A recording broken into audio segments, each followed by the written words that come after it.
daar kun je natuurlijk niet onderuit dat de mens niet alleen een moreel hoogstaand wezen kan zijn, maar dat in ons mensen ook het verschrikkelijk boze als mogelijkheid aanwezig is.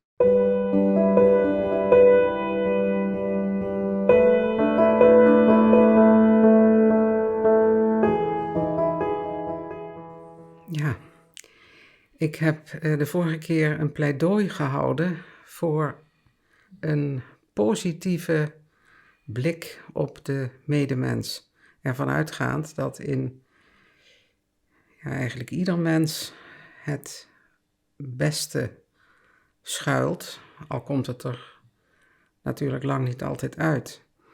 Maar dat je je zou kunnen verdiepen in de hoge morele kwaliteiten van je medemens. En toen ik dat had gesproken, toen voelde ik naderhand de behoefte om daar een zeker evenwicht in te brengen.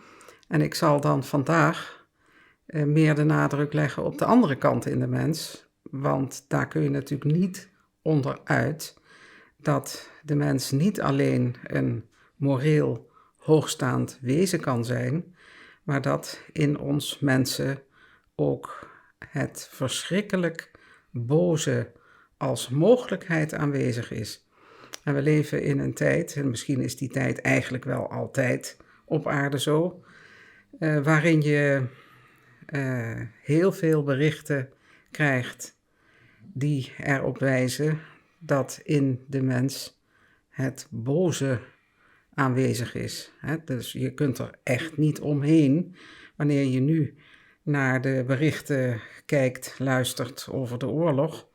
Dan, als je er dan van uitgaat dat dat allemaal ook echt zo is, wat je aan berichten krijgt, dat laat ik maar even buiten beschouwing, dan zie je toch dat daarmee de meest verschrikkelijke dingen gebeuren.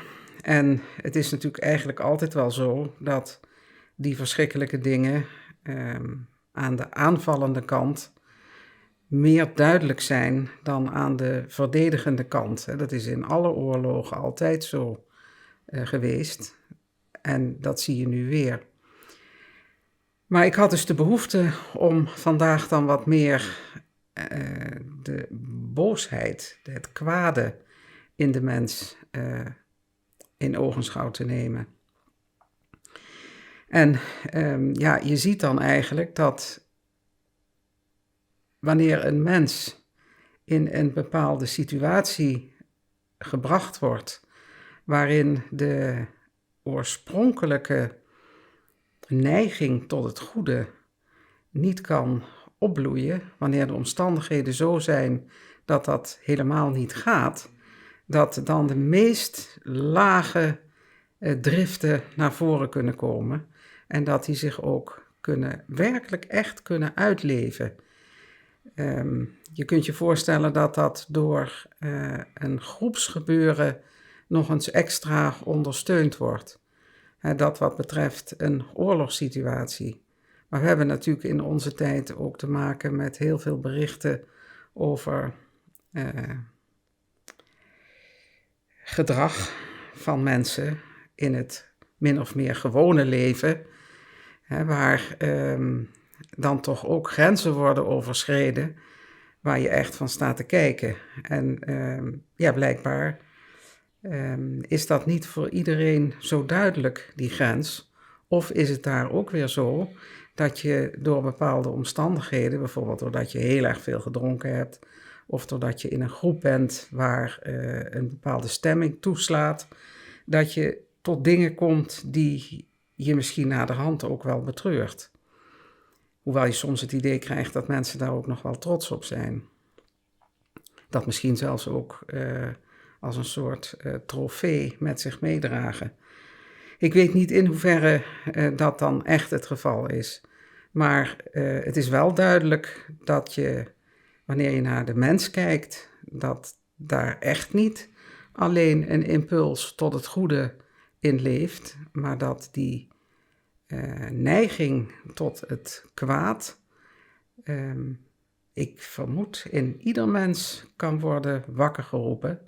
Alleen hangt het er natuurlijk van af hoe sterk is de mens in zijn besef van goed en kwaad en in de beheersing over die lagere krachten die zo gemakkelijk als een storm in mensen kunnen opsteken. Ik vraag me dan bijvoorbeeld ook af, wanneer je naar de politiek kijkt. We hebben nou een aantal jaren geleden onder corona, maar we hebben ook geleden onder de politiek die daar de stem had.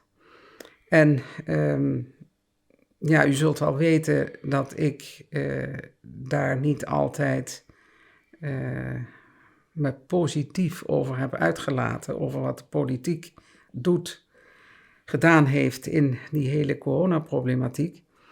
Maar wanneer je dan naar de mensen kijkt, de leiders, dan vraag je je toch wel werkelijk af, hebben die mensen nou nooit in zichzelf een vraag naar wat dit in hogere zin uiteindelijk te betekenen heeft? Hebben ze echt helemaal geen geloof in bijvoorbeeld een leven na de dood, waarbij je je moet voorstellen dat je na de dood tegenover een oordeel komt te staan? Hoe werkt dat bij de mens? Negeert hij dat in zichzelf? Of heeft hij die stem niet?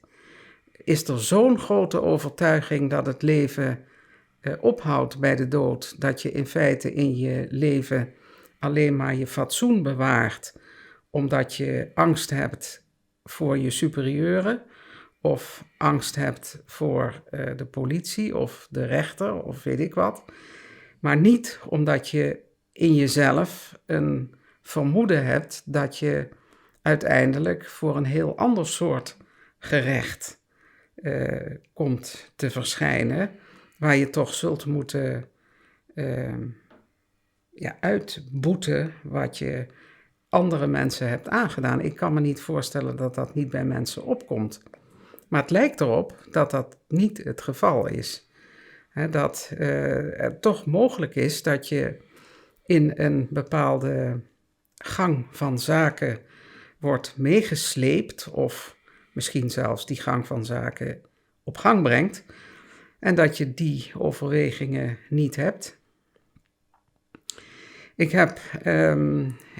Ik denk dat dat ongeveer een jaar geleden is geweest, kan ook nog wat langer zijn, een propagandafilm gezien over het World Economic Forum. Dat was een film waarin in een bepaald jaar een filmploeg is toegelaten en daar dus heel veel opnames zijn gemaakt van wat daar allemaal gebeurt. En er waren ook filmopnames van Klaus Schwab. En eigenlijk, wanneer je die man daar aan het werk ziet, dan is het bij mij zo dat ik daar eigenlijk een nogal betrokken oudere man aan het werk zie, die ook wel een aantal ideeën heeft waar je vanuit algemeen menselijke zin heus geen nee tegen zegt. En toen hij op een gegeven moment geïnterviewd werd, vroeg de ondervrager of hij op een papier wilde schrijven wat hij nou, in één woord, wat hij nou eigenlijk ziet als de grondoorzaak van alle problematiek in de wereld. Nou, hij had geen aarzeling. Hij pakte het schrijfgerei en schreef daar onmiddellijk op: egoïsme. Nou, ik kan niet zeggen dat hij daar ongelijk in heeft. En je vraagt je dan dus bij zo iemand af, die is nou tientallen jaren bezig geweest met dit waar we nu voor staan om dat voor te bereiden. Heeft een heel, laat ik maar zeggen, stelsel van idealen in zijn ogen die hij verwerkelijkt zou willen zien. En waarbij hij denkt, als dat zou kunnen gebeuren in de wereld, dan zou de wereld een ander aanzien en een andere werking krijgen. Bij zo iemand vraag je je dan toch werkelijk af, meent hij dat nou? Of is dit iemand die tot in zijn merg overtuigd is dat hij met zijn systeem, zal ik maar zeggen, de problematiek in de wereld een eind zou kunnen oplossen? Of is het toch een ander proces wat daar speelt? En is het dan zo dat zo iemand, als het een ander proces zou zijn, dat hij niet dan toch af en toe ouder wordend, richting het sterven gaand, zich afvraagt, heb ik het wel goed? Doe ik het wel goed? Er komt heel veel kritiek. Kun je dan stand houden in je morele zekerheid of in je neiging tot het boze? Dat zijn twee mogelijkheden. Tegen alle verdrukking in. Nou ja, dat zijn vragen die ik me in ieder geval wel stel. En ik vind dat raadselachtig hoe je dit moet opvatten. Ik kan niet zomaar, wanneer ik zo iemand zie, hem direct veroordelen als een grote misdadiger. Maar ja, als je ziet wat er op het programma staat, dan zijn daar nogmaals een aantal punten waarvan je zegt, ja, dat kan je natuurlijk niet afkeuren.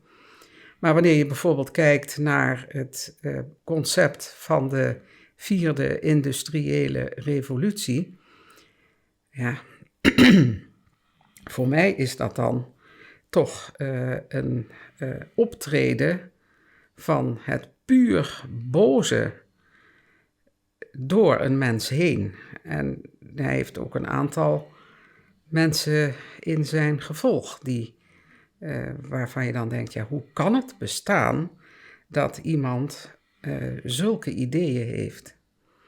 Nou ja, dat zijn dus raadsels waar je voor staat.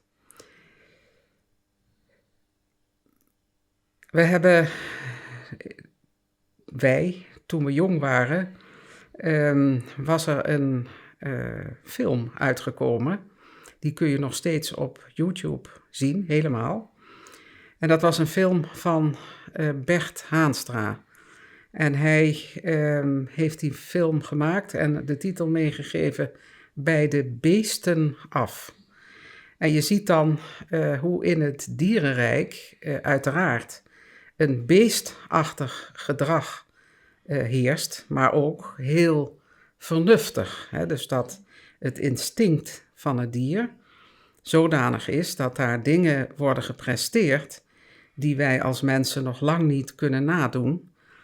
Maar van moraliteit is geen sprake. Het is een soort gebeuren en een instinct gebeuren. En het dier leeft dat eigenlijk min of meer onschuldig uit.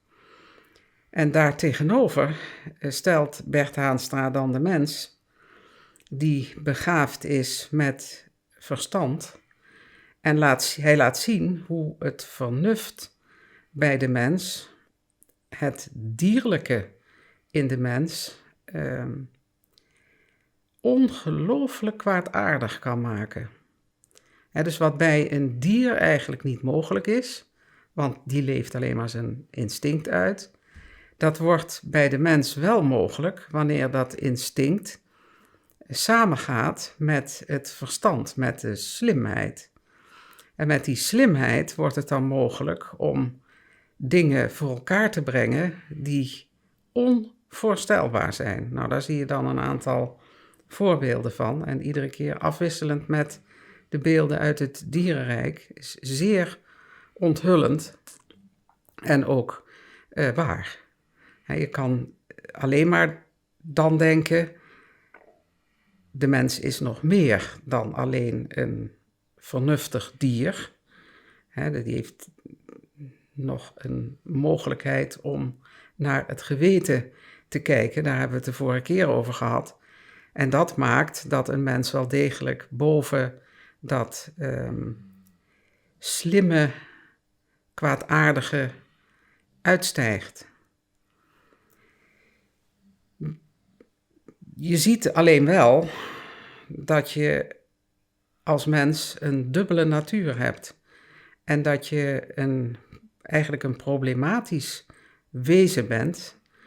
En dat het toch zo zou moeten zijn dat je met je slimheid, met je verstand, een bondgenootschap zou moeten afsluiten met je geweten, met je moraliteit. Ik denk dat je dan pas echt in de richting van de menselijkheid zou kunnen komen. Iets anders wat ik als scholier heb meegemaakt, dat was dat wij moesten ons verdiepen in 1 Romeinse keizer, bij uitstek, en dat was keizer Augustus. En nou was keizer Augustus niet de slechtste keizer, dat was eigenlijk best een acceptabele heerser. Hoewel er natuurlijk ook allerlei dingen gebeurd zijn die tot de kwaadaardigheid horen.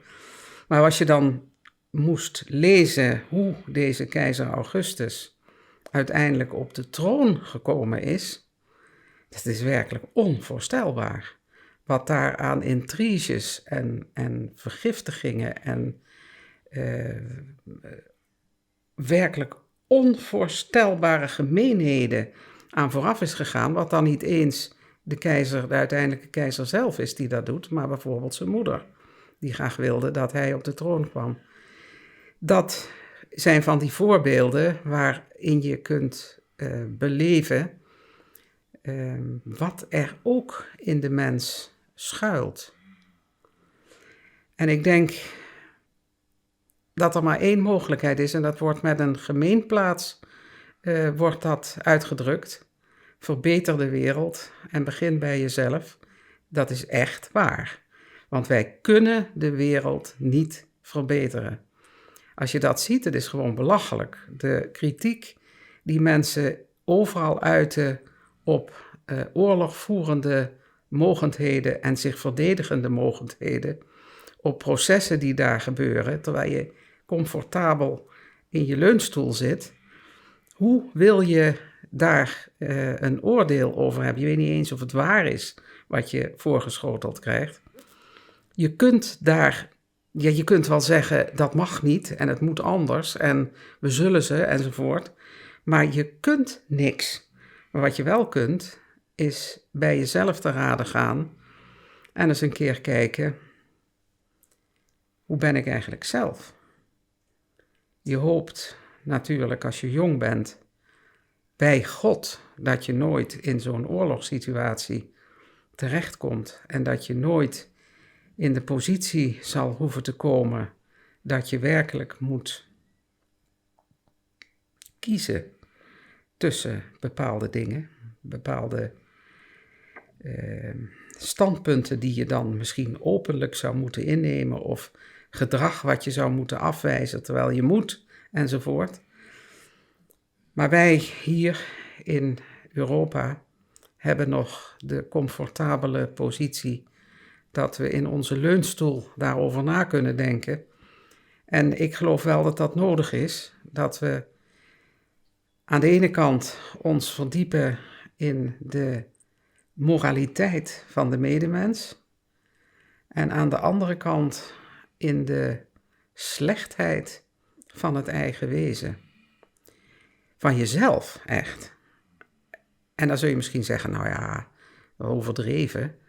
Nee, als je echt op jezelf zou letten, dan zou je in hele kleine gedachten, in minuscule gevoelentjes, in wilsimpulsjes, zou je van alles ontdekken waarvan je zegt, ja, als dat uitgroeit, dan ben ik ook zo iemand die zich te buiten gaat in onvoorstelbare slechtigheid.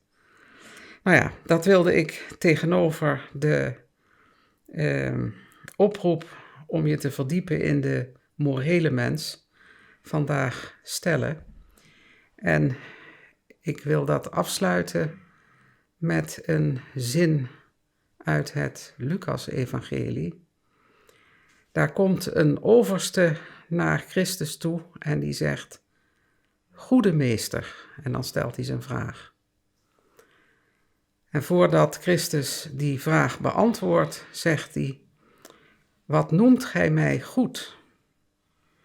Alleen God is goed. En als je daarover nadenkt, dan zul je toch moeten zeggen: als zelfs Christus, die in een mensenlichaam op aarde is, zich verweert tegen het predicaat goed, hoe moeten wij dan ooit van onszelf menen dat we goed zijn?